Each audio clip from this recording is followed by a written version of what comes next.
Sí, sí. Sí, sí. Bueno, en definitiva, eh, lo que estamos viendo entonces es que estos materiales birrefringentes tienen la probabilidad de presentarse ante una perturbación externa como materiales con distinto índice de refracción de acuerdo a la dirección de propagación, ¿no? Perdón, a la dirección de la perturbación.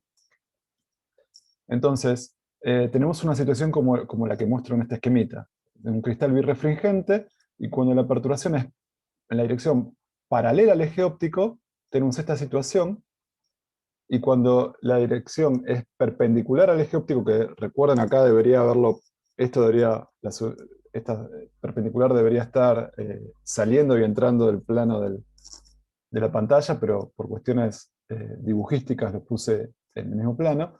Pero lo que sucede es que esta perturbación ve un índice de refracción diferente al anterior. Y como resultado de eso, las velocidades de propagación adentro de materia son diferentes, y como resultado de eso, las longitudes de onda de ambas perturbaciones son diferentes. Y entonces, mientras que la de arriba sigue este perfil de perturbación, una vez que salen, las dos son iguales, ¿no? Pero adentro es donde se producen las posibles diferencias. Adentro, fíjense que la distancia, la periodicidad espacial, o sea, la longitud de onda, es diferente para una perturbación que para otra. ¿Está? Y dentro del material, las asociaciones en las dos direcciones entonces tienen longitud de ondas diferentes, que es lo que está puesto acá. Y, y fíjense que eso es, desde el punto de vista matemático, ustedes se acuerdan que si yo tenía un coseno, ¿no? Con la parte espacial, la parte temporal, la fase inicial, de lo que conformaba la fase de la onda, es el argumento del coseno, la parte temporal, el numerito que multiplicaba a z, que sería la dimensión esta, la dirección horizontal, tenía que ver con un ensanchamiento o un acortamiento de la,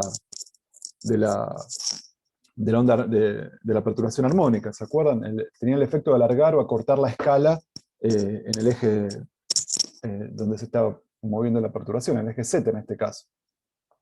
Entonces lo que vemos acá es que K, acuérdense que estaba relacionado con la longitud de onda de esta manera, y como esta es la longitud de onda de la perturbación en el material, ¿está bien? Que se relaciona con la longitud de onda fuera del material a través del índice de refracción n, como vimos antes. Entonces, lambda es lambda 0 sobre n, así que así aparece el n acá. Así que el K, efectivamente, el que tiene que ver con la escala, lo puedo escribir como el índice de refracción por un K0, que sería el K que se ve asociado a la longitud lambda 0, que es la que tengo fuera del material, ¿no? En este caso, perdón, en el aire, en el vacío. Entonces, este K que está acá, en realidad es NK0. Entonces, acá aparece explícitamente la relación con el índice de refracción que está atravesando el material que está atravesando la perturbación. Y como el índice de refracción es distinto para uno y otro caso, bueno, los K también van a ser distintos, las escalas también van a ser distintas, una va a tener que ver con una escala más comprimida que la otra, en este caso es la perpendicular, que la paralela, y eso es como que está más una longitud de onda más chiquita en este caso que la perpendicular que la paralela.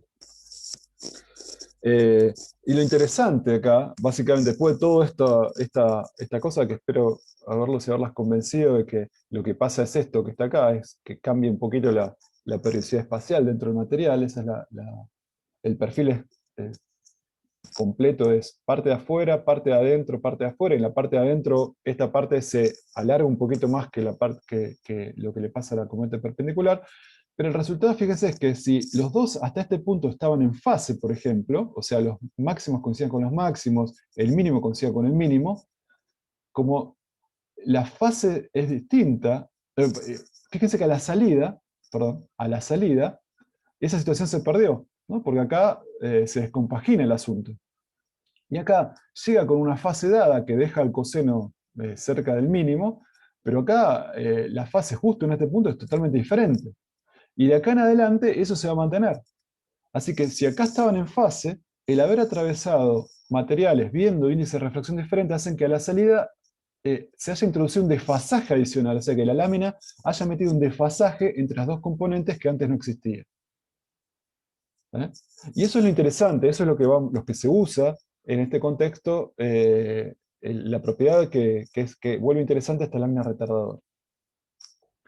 Entonces, calculemos ese desfasaje. No es difícil calcularlo. Para eso, bueno, acá tengo dibujado el perfil hasta este punto, ¿está bien? Donde acá adentro estoy dando cuenta de este alargamiento relativo de la longitud de onda de lo que oscila de manera paralela al eje óptico con respecto a la perpendicular.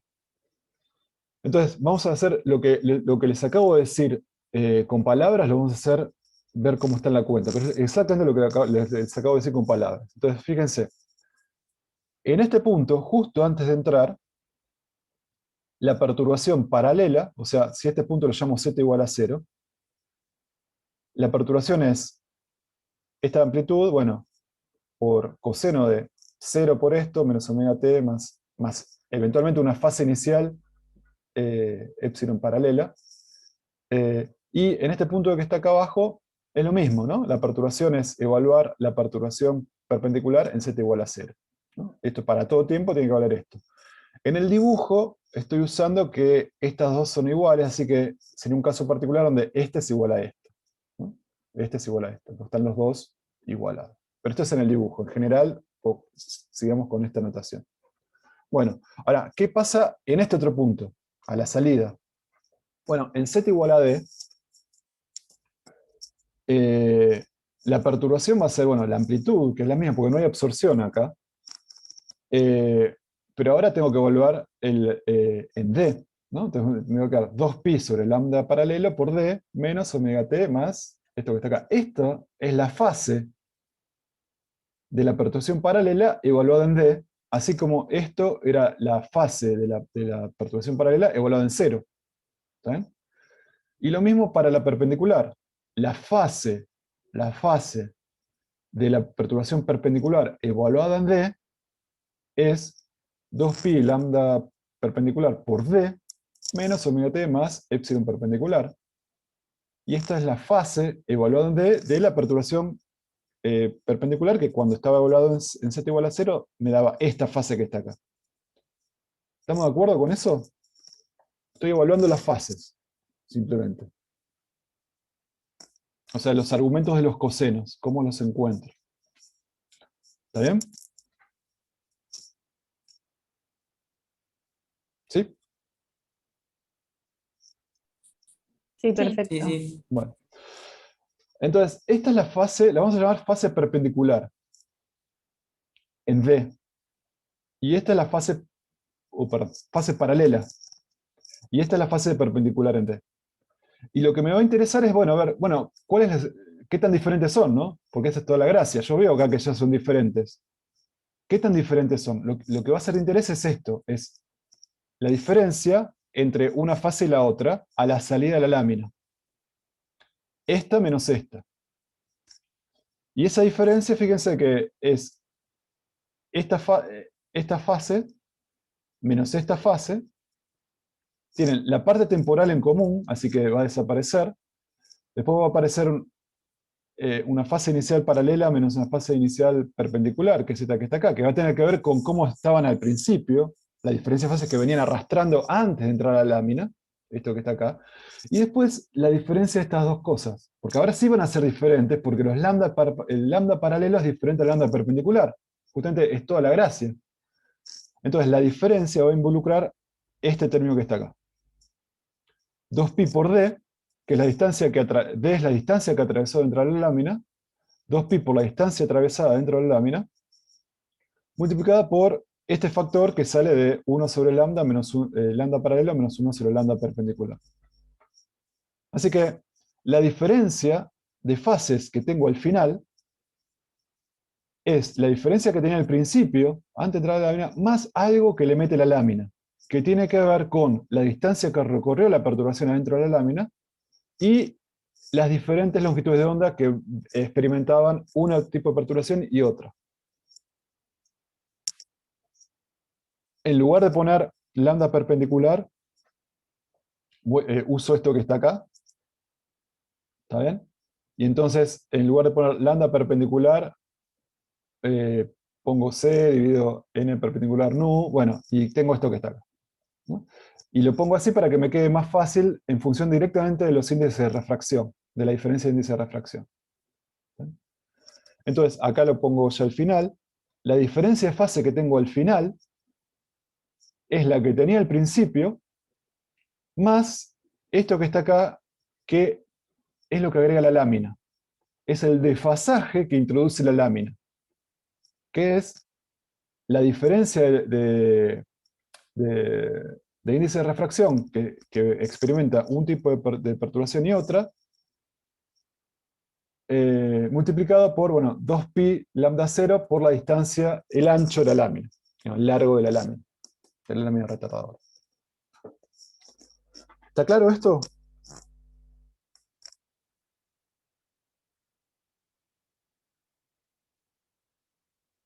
Sí. Sí. Bueno. Entonces, cosas que podemos hacer con la lámina. ¿Qué es la lámina? Es un dispositivo que me permite agregar una diferencia de fases entre dos componentes. Entonces, eso es lo que es una lámina para nosotros. Es un dispositivo que me permite agregar esta diferencia de fase entre dos componentes. Va a haber distintos tipos de láminas diseñadas para agregar distintos desfasajes. ¿Para hacer qué cosas? Bueno, fíjense. Yo sé que un estado de polarización arbitrario lo puedo escribir de esta manera, ¿no? Esto es arbitrario, ¿no? Y una lámina la puedo diseñar para introducir un desfasaje dado. De tal manera que a la salida, el desfasaje que yo tengo va a ser el que tenía al principio, epsilon 0, más el que imponga, más el que meta la lámina adicionalmente. Y entonces, yo puedo, por ejemplo, partiendo de una situación donde al principio es lineal, si uso una lámina para la cual todo esto es pi, a la salida de la lámina voy a tener este estado de polarización. ¿Está bien? Porque al desfasaje inicial, que en este caso era 0, le agrego el pi de la lámina y a la salida tengo dos oscilaciones perpendiculares que desfasadas ahora en pi. ¿Está bien? Ahora, si por ejemplo empiezo con esto y uso una lámina que introduce un desfasaje de pi sobre 2, o sea, toda esta cuenta es pi sobre 2 o pi sobre 2 más un número entero a veces 2pi, voy a haber transformado una polarización lineal en, por ejemplo, esta polarización elíptica, que gira de esta manera. Y así sucesivamente, con distintas láminas, puedo cambiar el estado de polarización de la onda incidente. ¿Está bien? Bueno. Muy bien. Entonces, por ejemplo, acá tenemos un ejemplo. Imagínense que yo incido con una onda lineal polarizada, esta que está acá. Eso quiere decir que máximos se corresponden con máximos y mínimos se corresponden con mínimos, ¿no? Antes de entrar a la lámina. Ahora, imagínense que la lámina, bueno, tiene un eje óptico en esta dirección, por lo tanto, una de las perturbaciones va a estar alineada al eje óptico y la otra va a ser perpendicular. Van a haber distintos n's, las dos. Imagínense que la diferencia de n's es tal que cuando atraviesan esta distancia d, el desfasaje introducido es pi. Entonces, fíjense qué es lo que está pasando. Si ustedes ven acá, ven que la perturbación que sería en el eje X, ven como que se va trazando con respecto a la otra, ¿no? La otra como que avanza más rápido, y se va trazando hasta un punto en que, fíjense que antes, cuando este estaba máximo, y justo a la salida, acá, ahora cuando uno está máximo, la otra está no para este lado, sino que está para el otro lado. ¿Está bien? Entonces ahora un máximo corresponde con un mínimo. Y de acá en adelante sigue así. Pero entonces lo que hice fue introducirle justamente un desfasaje de pi, para esta situación particular donde el desfasaje entre la diferencia entre el índice de refracción y la distancia recorrida interiormente, justo fue la que hacía que todo esto fuese pi, ¿no? Pero este es un caso particular donde estamos hablando de una lámina que introduce un desfasaje de pi a las ondas incidentes, ¿no? Entonces acá vemos como esta polarización se transforma en esta que está acá. ¿Estamos de acuerdo con eso? ¿Lo ven? Después analícenlo con cuidado qué es lo que pasa acá, pero es lo que está pasando. Y es lo que les digo, ¿no? Inicialmente había 0 de desfasaje, la onda, la lámina que introduce pi, que también se llama lámina de media onda. ¿Por qué media onda? Porque el desfasaje, lo que una se adelantó con respecto a otro, si ustedes se ponen a pensar, es el desfasaje fue de media onda, ¿no? Corrí una con respecto a otra en media longitud de onda, y ahora eso hizo que máximos empiezan a coincidir no con máximos, sino con mínimos de la otra. ¿Está bien? Por eso una lámina diseñada para introducir una diferencia de fase de pi radianes también se conoce como lámina de media onda. Por lo que les acabo de decir. Bueno. Bueno, y si a esta lámina de media onda, fíjense que ahora, en este ejemplo, el eje óptico, a ver, permiso, esta es la lámina de media onda. Imagínense qué pasa, antes de mostrarles eso, con una lámina que no es de media onda, sino que en lugar de introducir pi radianes como desfasaje, introduce pi sobre 2 radianes. O sea que esta cuenta, la fase que introduce, es pi sobre 2. ¿Está bien? Entonces, con ese tipo de dispositivos, cuando yo incido con una onda linealmente polarizada, el desfasaje es 0, ¿está bien? Cuando a la salida, el desfasaje adicional va a ser de pi sobre 2, así que a la salida voy a tener perturbaciones desfasadas en pi sobre 2, y eso da una polarización circular. ¿Está bien? Circular cuando estoy incidiendo con un ángulo de 45 grados. Eso lo van a ver bastante en la práctica. Bueno, y obviamente la relación entre llamarla el desfasaje que introduce y la nomenclatura tiene que ver con lo que ya vimos antes, simplemente se los refresco, que hace la equivalencia entre pensar en fases o pensar en desfasajes, en desplazamientos. ¿Está bien? Entonces, un desfasaje, una fase adicional en pi sobre 2 es como un desplazamiento en lambda sobre 4. Por eso esta lámina que introduce un desfasaje en pi sobre 2 también se conoce como lámina de cuarto de onda. Este se conoce como una lámina de cuarto de onda, y la que introduce un desfasaje en pi se conoce como una lámina de media onda. Y bueno, y así sucesivamente. ¿Está bien? Bueno. Vamos a dejar el tema interferencia para la clase que viene, no lo voy a empezar hoy como pensaba. Pero entonces voy a utilizar lo que queda para contarles un poquito de ver un poquito de los materiales birrefringentes, un poquito de costado. ¿Qué quiere decir esto? Para que un cristal birrefringente actúe como les vine contando, o sea, como lámina retardadora, tiene que ser tallado, digamos, de una manera muy particular. En particular tiene que ser tallado tal que una superficie sea paralela, o sea paralela al eje óptico, ¿no? Para que se dé la situación donde yo pueda tener una perturbación paralela al eje óptico cuando incide normalmente a esta superficie. ¿Está? Ahora, ¿qué pasa si yo, supóngase que tengo material que tiene el eje óptico así, y yo lo tallo de tal manera que el eje óptico no queda paralela a la superficie, ¿no? No queda paralela a la superficie. Entonces, si sucede eso, pasan cosas medias raras, ¿no? Como por ejemplo que aparecen como dos rayos, como una imagen doble de lo que está pasando, y les quería contar un poquito por qué eso sucede. ¿No? Entonces, lo importante es que hasta ahora las láminas retardadoras estaban talladas de esta manera. El eje óptico, el material estaba tallado de tal manera que una superficie contenía el eje óptico, ¿no? Entonces, se podía producir esta diferenciación entre perturbaciones paralelas al eje óptico y perturbaciones totalmente perpendiculares al eje óptico. En un caso general, eso podría no ocurrir. Por ejemplo, fíjense qué pasa si yo tengo un material, el eje óptico tiene esta dirección, pero el material está tallado de tal manera que tengo acá una cara, que es esta que está acá, ¿no? Entonces vamos a ver qué es lo que sucede. Entonces, imagínense una perturbación que entra y sale de la pantalla, que es esta que está acá. O sea, tiene una polarización lineal, pero que entra y sale de la pantalla. Y como entra y sale de la pantalla, bueno, evidentemente es perpendicular al eje óptico, y por lo tanto va a comportarse como si estuviera viendo un material de índice n perpendicular, ¿no? Bueno, entonces sucede eso. Cambia un poco la longitud de onda acá adentro, porque cambió el índice de refracción, la longitud de onda acá adentro cambió, pero se sigue propagando de esta manera. ¿Está bien?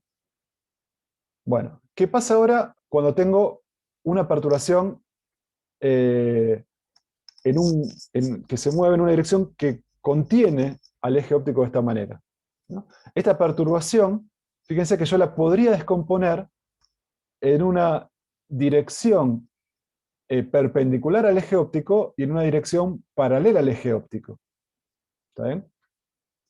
Entonces, lo que sucede es lo siguiente. Para ver lo que sucede, vamos a pensar en las onditas de Huygens, para ver cómo sería la propagación acá adentro. Yo acá tendría onditas secundarias que van a emitir frentes de onda, digamos, van a emitir cada una frente de onda, pero como voy a tener una dirección donde la velocidad va a ser diferente en esta dirección que en esta dirección, porque tengo este eje óptico y todo lo que se mueve a lo largo de este perturbaciones a lo largo de este eje óptico van a estar relacionadas con una velocidad de transmisión, de propagación diferente a lo que oscile, a lo que se propague en una dirección perpendicular. Entonces, en lugar de tener como esferitas acá, voy a tener más que esferitas elipsoides, porque en esta dirección, por ejemplo, voy a pensar que la B perpendicular es más grande que la B paralela, entonces en esta dirección la propagación va a ir más rápido que en la dirección paralela al eje óptico. Entonces se van a formar como elipsoides más que esferitas de las emisiones de las fuentes secundarias. Por lo demás, si yo sigo la receta de Huygens, la envolvente, fíjense que va a seguir siendo ondas planas. No voy a tener problemas con eso. Van a seguir siendo ondas planas. Pero fíjense que, bueno, entonces, lo que les decía, la proyección incidente tiene componentes paralelas y perpendicular al eje óptico. Esto que está acá. ¿Está bien? Y entonces, supongamos en este ejemplo que la perpendicular es mayor que la paralela, y entonces las onditas emitidas secundarias van a viajar más rápido en esta dirección que en este, y por lo tanto se van a formar como elipsoides. Voy a poder seguir trazando las envolventes, pero en realidad ahora lo emitido acá se desplaza hacia arriba. Se desplaza hacia arriba, ¿no? O sea, esta emisión, el rayito que viene para acá en realidad se va desplazando hacia arriba. La envolvente sigue siendo ondas planas, pero el rayo va a tener que ver con una dirección que no está totalmente alineada con una dirección perpendicular a las frentes de ondas planas. ¿Está bien? La dirección del rayo, este que está acá, que se llama rayo extra.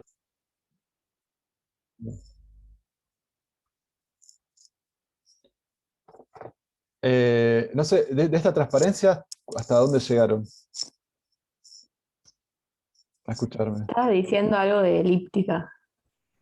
Bueno, lo que está diciendo es que las onditas secundarias que están acá, en lugar de tener una emisión isotrópica, como dando lugar a frentes de onda esféricos que salen de ellas, digamos, como tiene una dirección en donde la propagación se desarrolla a una velocidad más grande, que es la velocidad perpendicular al eje óptico, la dirección perpendicular al eje óptico, entonces los frentes de onda se van a deformar y se van a volver como elipses, porque en esta dirección la perturbación se va a mover a una velocidad mayor que en esta que está acá.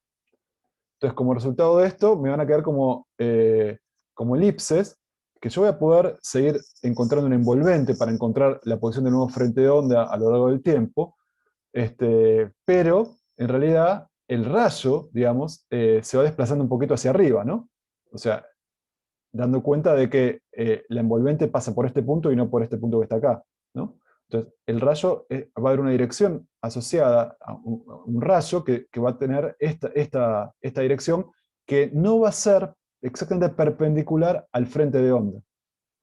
Esta es una particularidad de los materiales birrefringentes, cuando sucede este tipo de cosas, la dirección del rayo tiene una componente vertical ahora, y hace que el rayo no sea perpendicular a los frentes de ondas, como sí lo sería en un medio homogéneo. ¿Está bien? A este rayo se lo llama rayo extraordinario. Entonces, lo que voy a tener en estos cristales anisotrópicos, la dirección del rayo, que es la dirección en la que se propaga la energía, pueden resultar no normal al frente de onda, que es lo que vemos acá en este dibujito. ¿Está bien? Por un lado tengo las envolventes que me definen los frentes de onda, pero si me fijo, el rayo, la dirección de energía, tiene una componente vertical, como decía antes, dado la diferencia en velocidades, esta que les comentaba antes, entre la velocidad perpendicular y la velocidad paralela. Bueno, entonces, esto sucede con el rayo extraordinario. Entonces, ahora cuando tengo las dos, cuando tengo luz paralela y perpendicular, voy a tener y para un tallado particular del cristal, digamos, que haga que el eje óptico sea bueno, con estas particularidades geométricas, vamos a tener que, entonces, lo que oscila perpendicular a la pantalla, como habíamos dicho, ve un único índice de refracción, así que es esta que está acá, ese se llama rayo ordinario, y el rayo que estaba paralelo a este plano, digamos, va a sufrir lo que les acabo de comentar, este fenómeno de propagación como frente a ondas planos, pero con un rayo que en realidad tiene esta dirección, por la diferencia de velocidades de propagación interna. Este rayo se llama rayo extraordinario, y por lo tanto voy a tener, para un mismo punto que emite de esta manera, voy a tener como dos imágenes, y es lo que se ve acá. Es lo que se ve acá.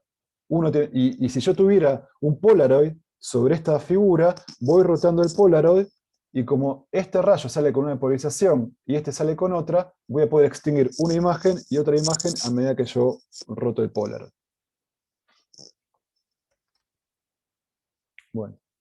Y lo último que les quería comentar hoy tiene que ver con algo que seguramente ustedes ya vieron en otras materias, porque se usa mucho en química orgánica para caracterizar algunos compuestos, creo, y en algunos otros contextos también, que tiene que ver con lo que se conoce como actividad óptica. Es la capacidad de ciertos materiales, o sea, sustancias, de girar, de rotar el estado de polarización lineal de una onda incidente. ¿Está bien? Acá tenemos un cristal de cuarzo, por ejemplo, donde vemos que a medida que se propaga esta perturbación dentro de este cristal, paulatinamente el estado de polarización siempre es lineal, pero va rotando. Y bueno, entonces cuando sale en un determinado momento, sale rotado un cierto ángulo con respecto a la entrada. Esta rotación puede ser a derecha o a izquierda. Eso da lugar a materiales diestros o zurdos, dextrógiros o levógiros, de acuerdo a si rota la polarización incidente hacia un lado o hacia el otro. ¿Está bien? Uno de los primeros que esto se descubrió a principios de los 1800, una onda linealmente polarizada experimentaba un proceso de rotación continua al propagarse paralelo al eje óptico de un cristal de cuarzo. Después se dieron cuenta que en realidad había dos tipos de cristales de cuarzo. Uno tenía la capacidad de rotar a derecha y el otro tenía la capacidad de rotar a izquierda el estado de polarización incidente. Y estos materiales además tenían la particularidad de que uno era la imagen especular del otro. El levógiro era la imagen especular del dextrógiro, cuando el cuarzo estaba sintetizado en una estructura cristalina con una dada geometría, actuaba de una manera, y cuando era cristalizado en una geometría que era espejo del anterior, hacía girar al estado de polarización de la otra manera. Y también sucedía con sustancias orgánicas. El Pasteur se dio cuenta que una solución de ácido tartárico, en realidad, no producía este fenómeno, pero era porque estaba compuesto en partes iguales por moléculas isómeras zurdas y diestras, digamos, y cuando él podía filtrar y purificar ácido tartárico levógiro, un constituyente, digamos, de otro, podía hacer que ese material presente actividad óptica. también tenga la capacidad de rotar el estado de polarización lineal de una onda incidente hacia uno u otro lado, de acuerdo al tipo de isómero que hubiera aislado, digamos. Si los separaba, digamos, estos dos isómeros y los disolvía por separado en agua, las soluciones presentaban una actividad óptica levógira una y dextrógira otra. Eso es lo que les quería decir. Bueno, ¿y cómo se cuantifica el poder rotatorio? Seguramente ustedes ya lo vieron esto en un laboratorio. Ustedes tienen un tubo donde pone una concentración de un material. Cada material está caracterizado por el poder rotatorio de ese material, por un número alfa, digamos, que depende de la temperatura y también de la longitud de onda. ¿Está bien? Pero para cada material lo que me dice es cuál es el poder rotatorio, o sea, qué ángulo va a girar el estado de polarización incidente por unidad de longitud, por unidad de concentración. ¿Está bien? Por unidad de concentración. Entonces, esto es algo, esta constante alfa depende,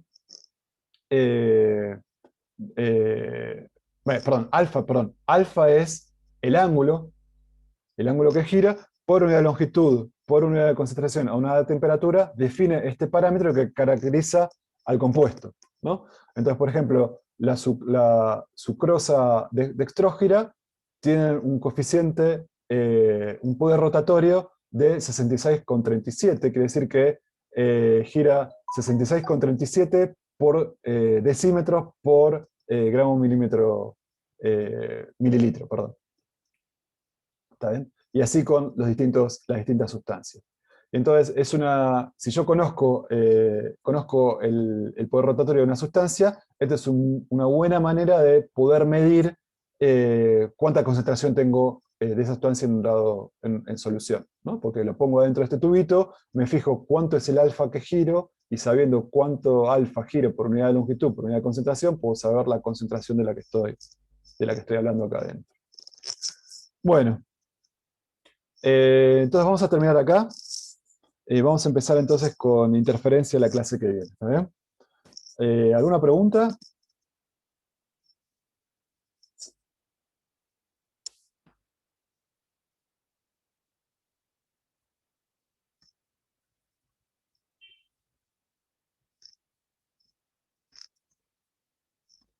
Por mi parte, no. Bueno. No, todo bien. Bueno, muy bien. Entonces, buen fin de semana. Nos vemos la semana que viene. Chao, gracias. Chao, hasta la semana que viene.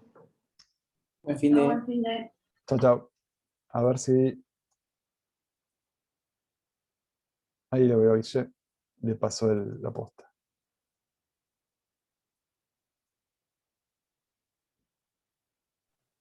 Ahí está, gracias Ariel. Muy bien.